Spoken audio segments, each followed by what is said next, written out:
পালা বদলের পর আরও একটি পঞ্চায়েত গেল বিজেপির দখলে। দক্ষিণ 24 পরগনার লক্ষ্মীনারায়ণপুর দক্ষিণ পঞ্চায়েতে উড়ল গেরুয়া পতাকা।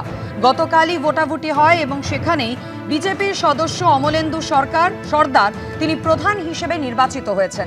এই বিষয় নিয়ে আরো বিস্তারিত আমাদের জানাবেন প্রতিনিধি গৌতম মণ্ডল আমাদের সঙ্গে টেলিফোন লাইনে রয়েছেন। গৌতম, একদম দেখো মাধুরী, মথুরাপুর 1 নম্বর ব্লকের লক্ষ্মীনারায়ণপুর দক্ষিণ যে গ্রাম পঞ্চায়েত মোট 21টি আসন। 2023 সালে যে পঞ্চায়েত নির্বাচন হয় এটা ত্রিশঙ্কু হয়, তবে সবচেয়ে বেশি আসন ছিল বিজেপি 8টি আসন, তারপরে ছিল তৃণমূলের 6টি, আইএসএফ এর 5টি, সিপিএম এবং নির্দলের 1টি করে আসনে জয়ী হয়েছিল 2023 সালে। এই তখন এই ত্রিশঙ্কু পঞ্চায়েতে তৃণমূল প্রাধান্য দিয়ে পঞ্চায়েত গঠন করে, কিন্তু প্রধান নির্বাচন হয়েছিলেন নির্দল প্রার্থী খয়রুল বিবি লস্কর।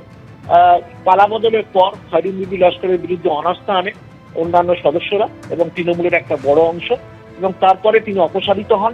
গতকাল প্রধান নির্বাচন ছিলেন, প্রধান নির্বাচন হলেন অমলেন্দু সর্দার, বিজেপিরই সদস্য, বিজেপি 8 জন সদস্য। এবং গতকাল সবচেয়ে যেটা বিষয়, এই যে তৃণমূলের 6 জন সদস্যের মধ্যে 5 জন এই নবনির্বাচিত যে পঞ্চায়েত প্রধান অমলেন্দু সর্দার তাকে সমর্থন জানালেন, এবং পাশাপাশি আইএসএফ এরও সদস্যরা, আইএসএফ এর 4 জন সদস্য এবং একজন সিপিএম সদস্য তিনি কিন্তু অমলেন্দু সর্দারের পক্ষে ভোট দেন, এবং তারপরেই অমলেন্দু সর্দার প্রধান নির্বাচিত হলেন। তাই বলা যেতে পারে যে 2023 সালে তৃণমূলের জামানায় ত্রিশঙ্কু পঞ্চায়েত তখন কিন্তু সবচেয়ে বেশি আসন পেয়েছিল, এই পঞ্চায়েতে 8টি আসন পেয়েছিল বিজেপি, কিন্তু তখন পঞ্চায়েত গঠন করতে পারেনি।